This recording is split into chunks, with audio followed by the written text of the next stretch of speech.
So again, thank you so much for joining us this morning. And we're grateful especially to James Farr, who just concluded the Black August Film Festival, which he hosted, and is a writer with the LA Progressive, and he'll be our facilitator for today. Thank you so much, James Farr. Good morning, and thank you for that.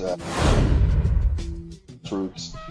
Some of this will be on the record and off the record, and the speaker would let you know if that information is either on or off the record. So first thing we'll do is, I'm not sure. This is our Black August call. Our Black August call, we'll be talking about the legacy of Black August, which was also founded in California, but inside the prisons in California. And it reminds us that, in the words of one of my Babas, Baba Hank Jones, who was one of the San Francisco Eight and an organizer with the Black Panther Party for self-defense, that the freedom fighters of today are the political prisoners of tomorrow if we don't do something about it. And so Black August is about not forgetting, it's about remembering those who have sacrificed their freedom for ours and remain behind the walls. And, you know, this country tries to pretend that it's a country that doesn't have political prisoners. But we know that people like Mumia Abu-Jamal, people like Mutulu Shakur, people like Rochelle McGee, who is the longest serving political prisoner and held in a California state prison, continue to be political prisoners in this country. By political prisoners, we mean people who are prosecuted for their beliefs and being held because of their beliefs, not because solely of their alleged crimes. And so many of our political prisoners have been eligible for parole for many, many years and are not being paroled. But one of the sayings that we have within Black Lives Matter is that when we fight, we win. And so we've also seen several victories. We know that Albert Woodfox, who just transitioned into the realm of the ancestors, was freed before his transition, right? He had spent more years, I think, than anyone else in solitary confinement, but because the people struggled for him, he was released. We know that just a few months ago, Sundiata Acoli was freed as a political prisoner and is now living with his family in New York State. We know that there are many examples. We can think about Sekou Odinga and many others who were freed as a result of the work of the people, of not just letting them take our folks and lock them behind bars and leave them there, but saying that we won't forget them. We're going to struggle for them because they struggled for us.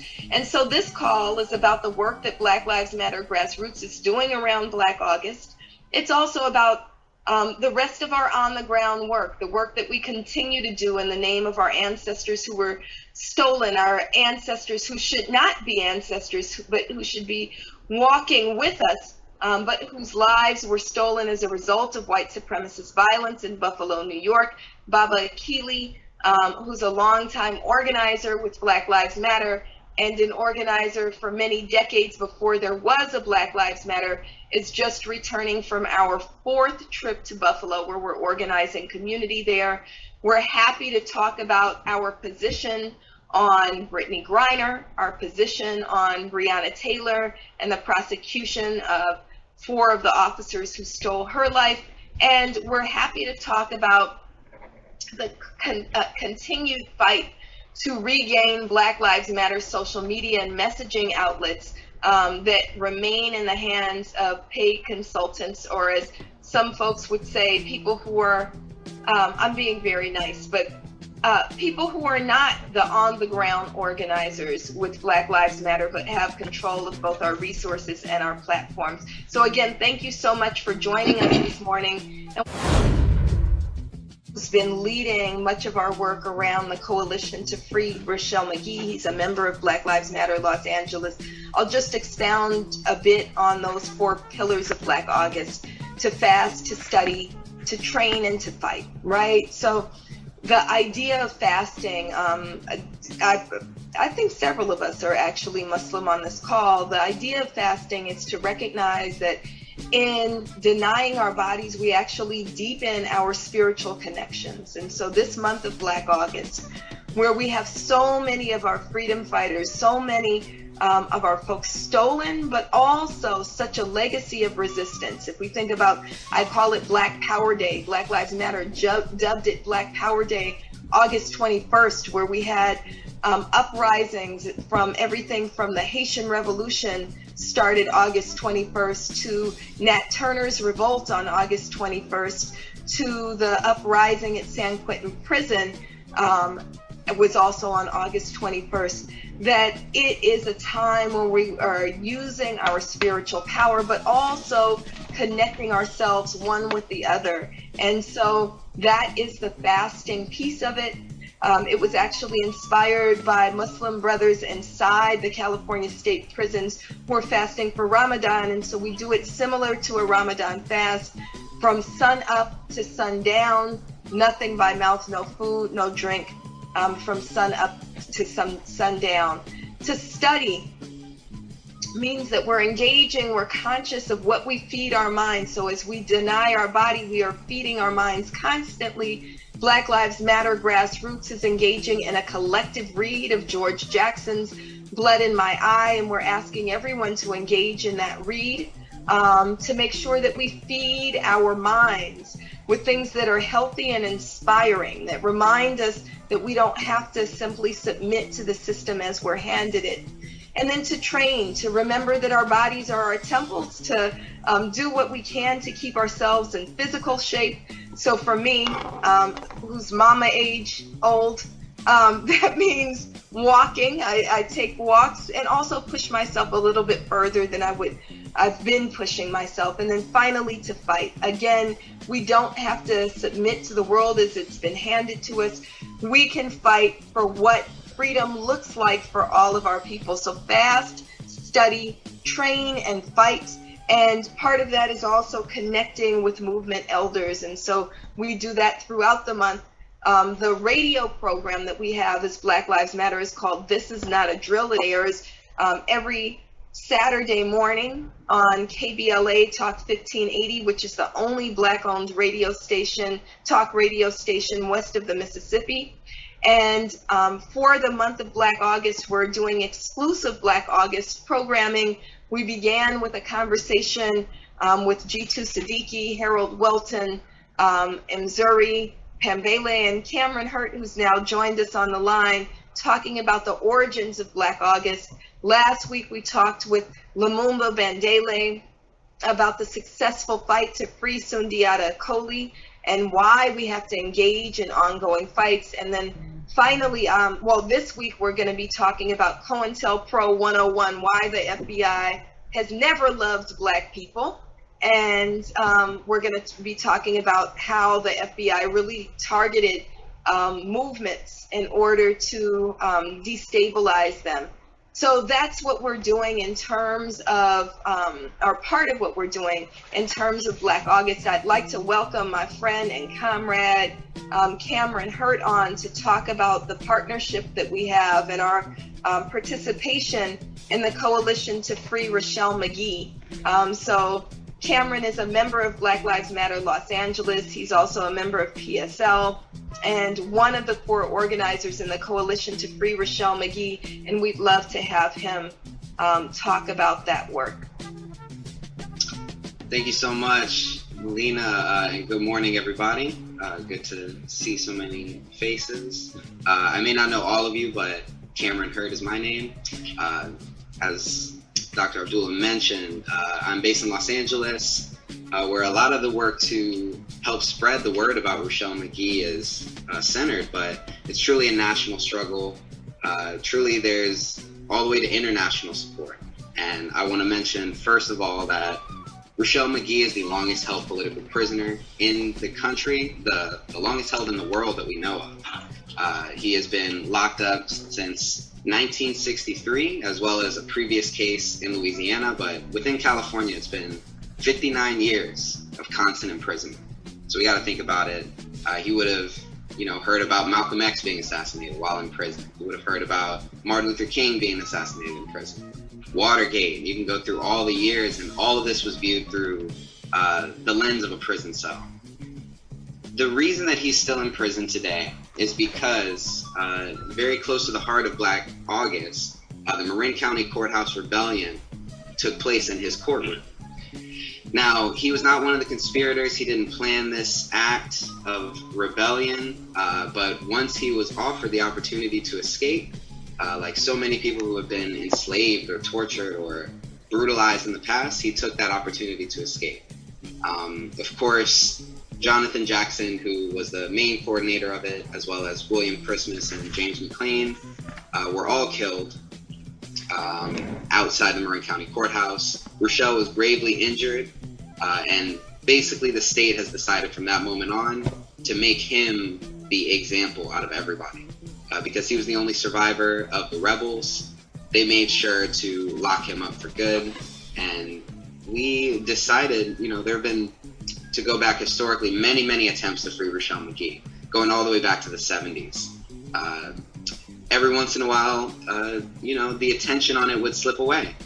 I know there was a lot of attention on it when Angela Davis was arrested in coordination with this case, accused of providing the weapons. But once she was released, a lot less attention was put on Rochelle as a person with not a lot of mass support. So in 2019, several of us, including too many names to include, but I definitely want to shout out G2 Siddiqui, Harold Welton, our support from Black Lives Matter, Grassroots. So many folks joined together in collaboration to reignite the coalition to free Rochelle McGee, to say that he is now 83 years old. There is no reason that an 83-year-old person, someone like Rochelle McGee, should be in prison. He's on a walker.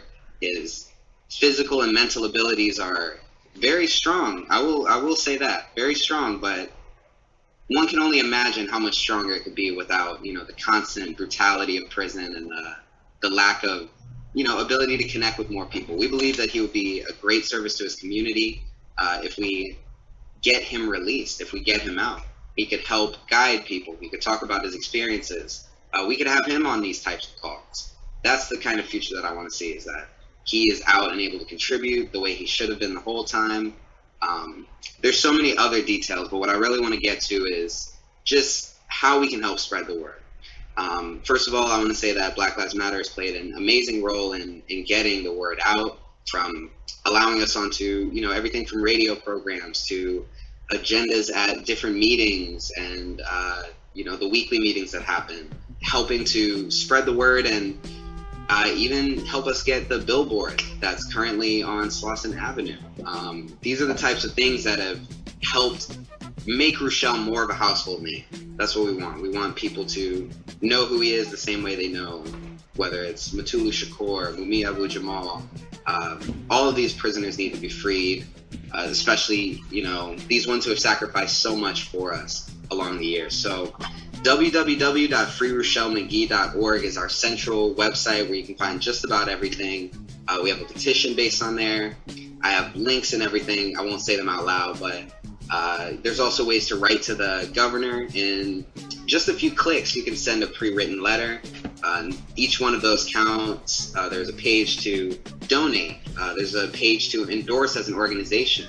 And we also really need to make sure that the press of all stripes, of all types, is talking about Rochelle McGee. Black August is, of course, becoming a more and more common thing that people know about. And it's important to make sure that the people who are still suffering today in the legacy of Black August, such as Rochelle McGee, are getting the attention deserved.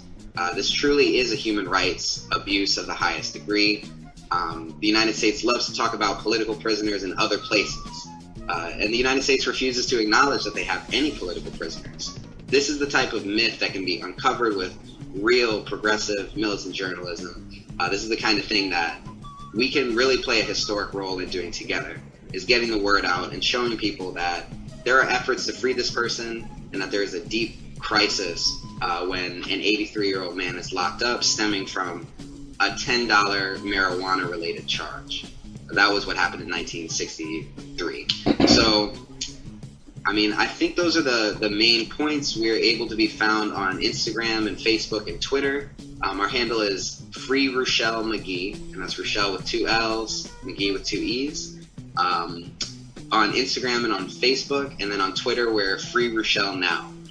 So all of the attention, all of the support, all the media that we can get will be helpful, and that is what he's looking for. That's what he's pushed us for, is to really have people investigate his case, look at the history, and see how he was abused by the system, just like so many other young Black men are, young Black people. And I just want to thank everyone for the time that has been allotted. All right.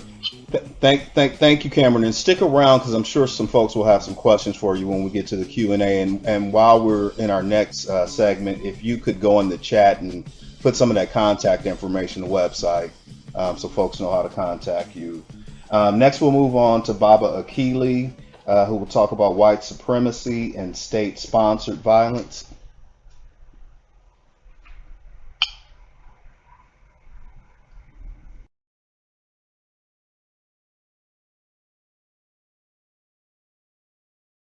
Akili in the room. So Baba Akili, we're going to turn it back over to you, an update on white supremacy as well as in Buffalo.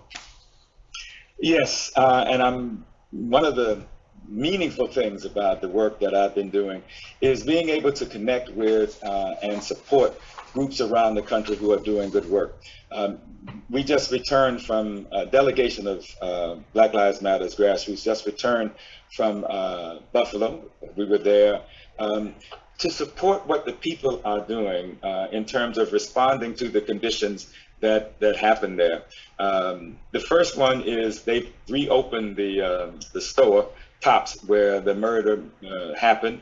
Many people in the community felt that it was too soon and felt that they really did not get and engage the people before they did it. And so that particularly people who are still grieving, particularly people who are uncomfortable with going in the store.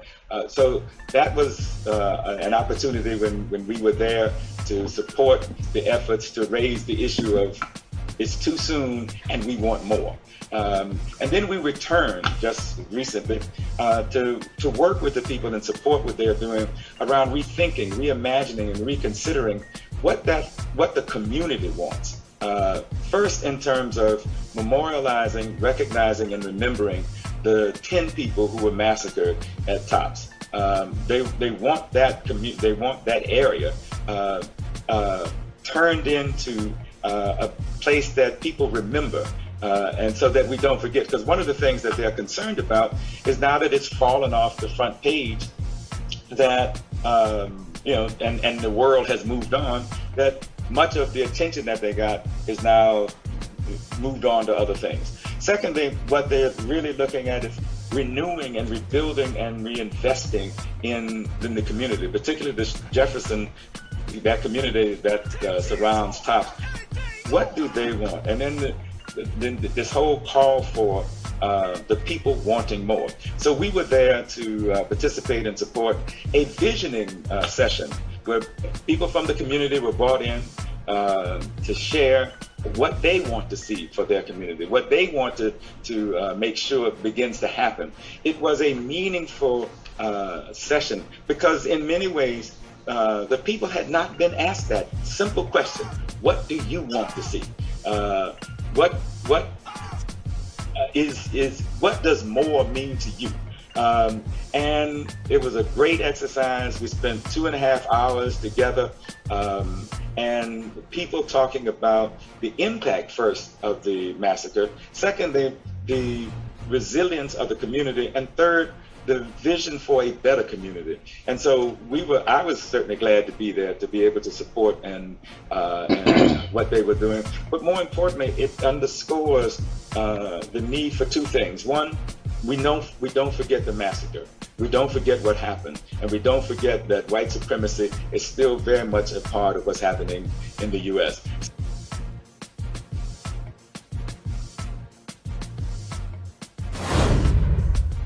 A continued engagement around our original mission of Black Lives Matter, which is to end state-sanctioned violence against Black people and by extension, everyone else, right?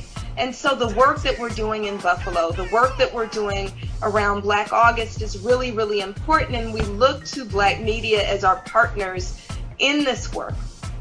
We want to make sure that you're uplifting these stories, that we don't allow someone else to set the agenda of what's happening, that we say, you know, we're not moving on. I think that some of you may have seen the Mapping Police Violence report that shows that this is the most violent year on record so far when we talk about the killings of our people at the hands of police. And so while the 2020 moment might have subsided, you know, the movement has not. And so we're doing this work. We're making sure that we continue to build in Buffalo, and are grateful to people like Baba Akili, who's now been there 4 times, to continue to build with community members there. And we're going back again next month to build there. And we're grateful for all those who traveled with us to Akron, which we talked about on our last call. We want to lift up some of the additional campaigns that we're engaged in as Black Lives Matter Grassroots. Our campaign to end qualified immunity is really taking shape, and we hope that you all will cover what qualified immunity means, how qualified immunity has been used to block police accountability. September 12th through the 22nd are the dates that we have now for court proceedings for Andrew Joseph III. Some of you will know that Andrew Joseph III was killed in Tampa, Florida as a result of sheriff's misconduct. He was only 14 years old. He was killed on February 7th, 2014, and this will be his family's first day in court. And so we really see Andrew Joseph III as a face of ending qualified immunity, and why Black Lives Matter Grassroots has endorsed the End Qualified Immunity Act that was authored by Ayanna Pressley of Massachusetts, Congresswoman Ayanna Pressley of Massachusetts. So ending qualified immunity is one of our priority campaigns. We're also working every single Wednesday to end police associations. Well, not just on Wednesdays, but we're actually in the streets every Wednesday. Baba Akili always says it's more fun than you can have at Disneyland, and the lines are shorter.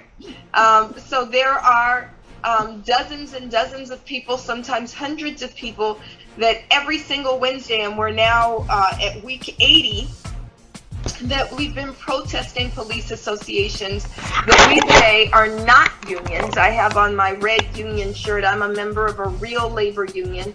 We say they are not unions. They are organized crime. They are there to really shield police from accountability, bully and bribe elected officials, and I always say pilfer the public purse, right? And pretty much every city around this country, but especially in Los Angeles, policing takes up about half of our city's general fund. And so that is the antithesis of what we need in terms of creating safe communities. We're continuing to organize with families. The family of Brian Twyman is in court, and you will all. All right, thank you, Bobby Akili. As you know, I've been there 3 times. I was there twice with you. And tomorrow in LA Progressive, I have a column coming out about the reopening of the store and visiting the store and entering the store. And what I would share with my colleagues is there's this general sense of folks feeling forgotten, and their story, you know, after 2 weeks has kind of faded away. And so if we all could reach into our bag of resources and contacts and pull out some of these humanistic stories, I know firsthand that those people will, our brothers and sisters, will appreciate that, because there's still a lot of hurt, a lot of angst, and uncomfortable. We're going to move over to Dr. Melina, you want to update us on the Breonna Taylor case and also touch on Brittany Grinder? Sure. We put out statements. They're posted on our Instagram, BLM Grassroots, basically demanding that President Biden does everything that he can to get Brittany Griner freed. And so we're not just taking that, you know, we have to accept this. We're not accepting this. And so we're grateful to the works specifically of Black women who've been front and center in demanding the freedom for Brittany Griner. We also released a statement around Breonna Taylor, and we know that the charges that have been filed are the work not of the FBI or the Department of Justice, but the result of organizers on the ground centering Breonna Taylor's family and really pulling in and lifting the name Bianca Austin. So both Tamika, Sister Tamika, who is Breonna's mom, and her auntie Bianca Austin, who you met, James, is really has been really vital to not only demanding justice in the name of Breonna Taylor, but for so many of our people. And so we're continuing in that struggle as well. Audrina, as we get off, I see Audrina Redmond has joined us. Audrina is our Director of Political Education and Chapter Development. Do you want to just say some closing words, Audrina? Thanks, Melina. I'm sorry I missed the majority of the conversation here, but really happy to see you all are here and look forward to continuing relationship building with you. All right. Thank you, Audrina. That's it, unless we have maybe one or two other ones, and we'll get out of here. I think we just want to encourage everybody to be on the lookout for an invitation to the September meeting. I think if you're looking for things that are newsworthy, this will definitely be one of them. We expect a really big turnout and are considering doing it as a hybrid conversation. Well, we'll still have a Zoom link, but we'll probably do it in person in Los Angeles. And I think that there'll be a lot to talk about around that September meeting. So we're looking at probably the first week in September of having that meeting. Excellent. Thank you, Dr. Melina Abdullah, Executive Director of Black Lives Matter Grassroots. Thank you, all of our colleagues from the Black media. Again, we encourage you all to write, tell the truth about what's going on in these cities. Until the next meeting, and it's been a pleasure spending this morning and afternoon with you. We'll see you guys at the next one. Thank you. Thank you, James. You're welcome.